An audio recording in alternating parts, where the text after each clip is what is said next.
Good morning everyone. Today's topic for video lecture is emergency. तो आज के video में हम सबसे पहले बात करेंगे कि इमरजेंसी डिपार्टमेंट क्या होता है और इमरजेंसी सर्विसेज क्या होती हैं, इसकी प्लानिंग हम कैसे करते हैं। तो सबसे पहले हम बात करते हैं कि इमरजेंसी डिपार्टमेंट होता क्या है। तो जैसा कि आप सभी जानते होंगे कि इमरजेंसी का मतलब कि emergency is any situation in which we need immediate action. कहने का मतलब ये है कि इमरजेंसी ऐसी सिचुएशन है जिसमें हमें इमीडिएट इंटरवेंशंस देने की ज़रूरत है, क्योंकि इस कंडीशन में पेशेंट की लाइफ को बचाना हमारी सबसे पहली प्रायोरिटी है। तो इमरजेंसी डिपार्टमेंट जो होता है वो भी हॉस्पिटल का एक इंटीग्रल पार्ट ही होता है। तो बेसिकली इसको फ्रंट डोर के पास में ही रखते हैं कि तुरंत अगर इमरजेंसी कोई भी आई तो हम हॉस्पिटल में इमीडिएट पेशेंट को जो भी क्रिटिकल पेशेंट्स हैं अगर आए तो उनका ट्रीटमेंट किया जा सके। तो इमरजेंसी सर्विसेज को ही हम या इमरजेंसी डिपार्टमेंट जो होता है उसको एक्सीडेंट या इमरजेंसी रूम भी कहते हैं। इसके अलावा इमरजेंसी वार्ड या कैजुअलिटी डिपार्टमेंट भी कहते हैं। तो इसमें बेसिकली इस डिपार्टमेंट में ये होता है कि मेडिकल ट्रीटमेंट फैसिलिटीज़ सारी होती हैं, जो जैसे कि इमरजेंसी मेडिसिन होती हैं, इमरजेंसी इक्विपमेंट्स जो भी हैं जिनकी ज़रूरत इमरजेंसी सिचुएशन में पड़ेगी पेशेंट की लाइफ को बचाने के लिए, तो ये सारी सर्विसेज इसमें इंक्लूडेड होती हैं। अब हम बात करते हैं कि इमरजेंसी डिपार्टमेंट की प्लानिंग कैसे करते हैं किसी भी हॉस्पिटल में। तो प्लानिंग के लिए सबसे पहले तो हम बात करते हैं कि लोकेशन कहाँ होना चाहिए। लोकेशन इस जगह पे कि मतलब बेसिकली ये होना चाहिए कि किसी भी हॉस्पिटल का इमरजेंसी डिपार्टमेंट जो होता है वो it should be on ground floor पे ही होना चाहिए, ताकि अगर कोई भी इमरजेंसी आई तो उसको ईज़िली इमरजेंसी वार्ड में शिफ्ट किया जा सके, या ईज़िली असेसिबल होना चाहिए कि ओपीडी से भी, अगर कई बार ऐसा होता है कि ओपीडी में पेशेंट फॉलोअप के लिए आते हैं और एकाएक से सीरियस हो जाते हैं, तो ओपीडी से भी उसको ईज़िली डिपार्टमेंट में शिफ्ट किया जा सके। इसके अलावा जो इमरजेंसी डिपार्टमेंट में ही जो फिज़िकल फैसिलिटीज़ होती हैं तो उसमें पेशेंट एरिया होना चाहिए, क्लिनिकल एरिया होना चाहिए, सर्कुलेशन एरिया होना चाहिए, और इसके अलावा उसी में इमरजेंसी डिपार्टमेंट में ही एक एडमिनिस्ट्रेटिव एरिया भी होना चाहिए ताकि मैनेजमेंट ईज़िली किया जा सके। अब हम बात करते हैं कि इमरजेंसी के फंक्शंस क्या क्या हैं।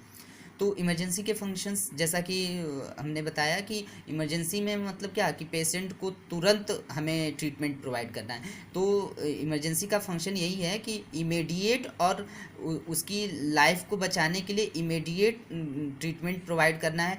उस सिचुएशन में जो जो चीज़ें की जा सके वो कर सकते हैं। इसके अलावा बेसिक लाइफ सपोर्ट वगैरह है, रूटीन केयर वगैरह है, वो भी प्रोवाइड करना है। अब हम बात करते हैं कि टाइप्स ऑफ इमरजेंसी क्या क्या होती हैं। There are 4 types of emergency: major emergency, basic emergency, referral emergency और स्टैंड बाई इमरजेंसी। अब हम बात करते हैं कि इमरजेंसी के ऑब्जेक्टिव्स क्या क्या हैं। इमरजेंसी के ऑब्जेक्टिव्स जो हैं कि मतलब to triage all patients arriving in emergency department, मतलब कि जो भी ट्राइज मैनेजमेंट, अभी हम आगे बताते हैं कि ट्राइज मैनेजमेंट क्या होता है। इसके ट्राइज के थ्रू पेशेंट को हम कैटेगराइज करते हैं कि किस पेशेंट को इमीडिएट केयर की ज़रूरत है और किसको रूटीन केयर की ज़रूरत है। इसके अलावा जो भी ऑब्जेक्टिव्स, इमरजेंसी के ऑब्जेक्टिव्स ये होते हैं कि जो भी इमीडिएट ट्रीटमेंट चाहिए उस पेशेंट को प्रोवाइड किया जा सके, पेशेंट को एडमिट किया जा सके, उसकी क्वालिटी को असेस किया जा सके, प्रॉपर फॉलोअप किया जा सके और मॉर्टेलिटी और कॉम्प्लिकेशंस को कम किया जा सके। ये सब इमरजेंसी के ऑब्जेक्टिव्स हैं।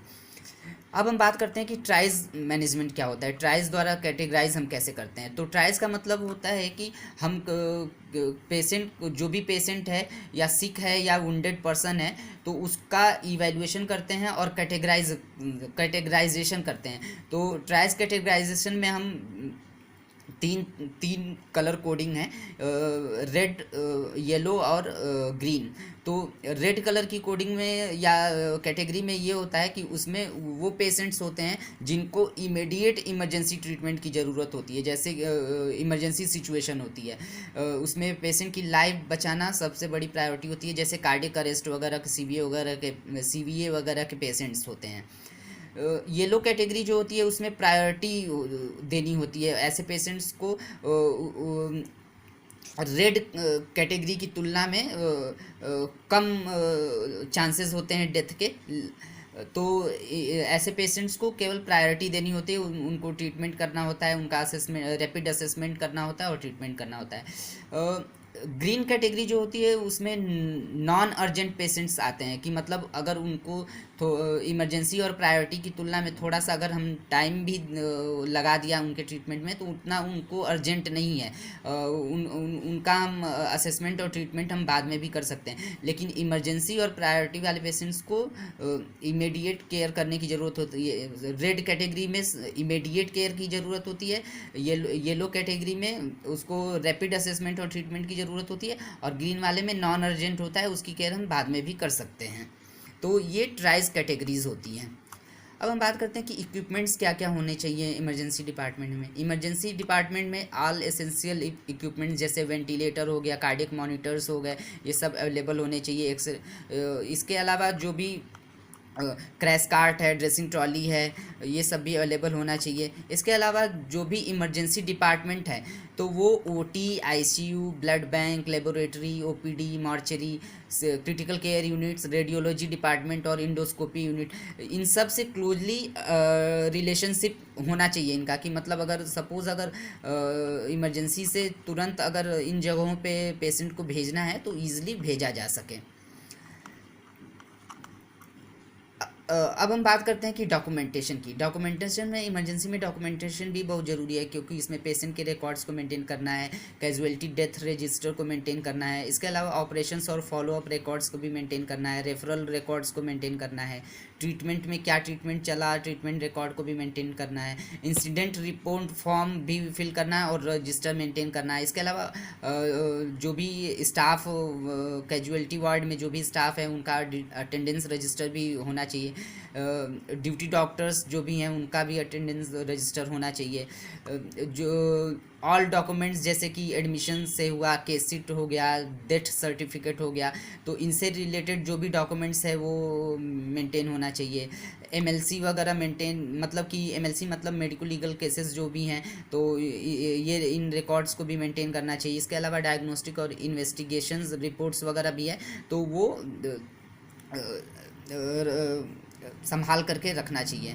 मेडिको लीगल केसेस में जैसे कि एक्सीडेंट हो गया, ट्रामा हो गया, असॉल्ट हो गया, रेप केसेस हो गए, पॉइजनिंग वगैरह के केसेस हो गए, तो इन केसेस में डायग्नोस्टिक और इन्वेस्टिगेशन रिपोर्ट्स को भी संभाल करके रखना ज़रूरी होता है।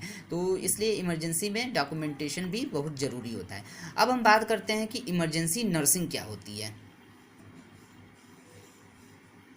इमरजेंसी नर्सिंग का जो कॉन्सेप्ट है तो बेसिकली उन पेशेंट्स के लिए यूज़ होता है या हम करते हैं जिनको इमीडिएट एक्शन की ज़रूरत है, कि अदर किसी कॉम्प्लिकेशन से उनको बचाया जा सके, उनकी कंडीशन को ट्रीट किया जा सके।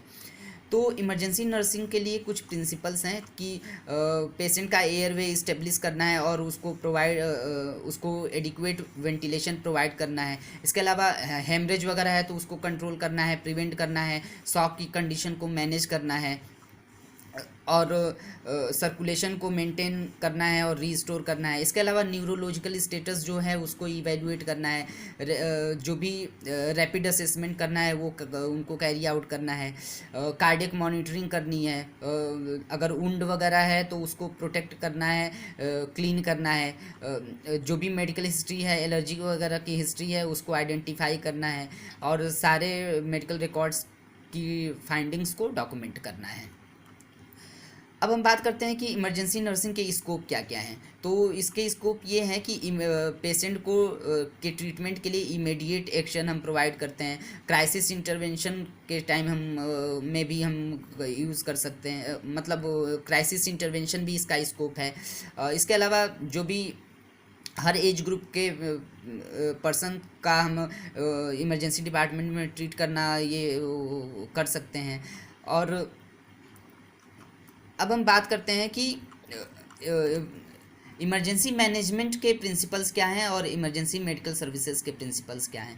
तो इसके प्रिंसिपल्स ये हैं कि सबसे पहला है early detection, then early reporting, early response, good on scene care और केयर ड्यूरिंग ट्रांसपोर्टेशन, मतलब कि कई बार ऐसा होता है कि ट्रांसपोर्ट करना पड़ता है ना, कि इमरजेंसी डिपार्टमेंट से अदर जगहों पे ट्रांसपोर्ट करना पड़ता है, भेजना पड़ता है, तो उसकी केयर की भी व्यवस्था इमरजेंसी में ही करनी होती है। अब हम बात करते हैं कि इमरजेंसी मेडिकल केयर के जनरल प्रिंसिपल्स क्या होते हैं। तो जैसे कि ट्रायज हो गया, ट्रायज के अकॉर्डिंग हम कैटेगराइज कर सकते हैं, जैसा कि हमने पहले बताया कि ट्रायज के अकॉर्डिंग हम रेड, येलो और ग्रीन में हम कैटेगराइज कर सकते हैं। अब ABCD अप्रोच के थ्रू हम प्राइमरी सर्वे कर सकते हैं कि ए का मतलब है कि airway, B for breathing, C for circulation और डी फॉर डिसेबिलिटी।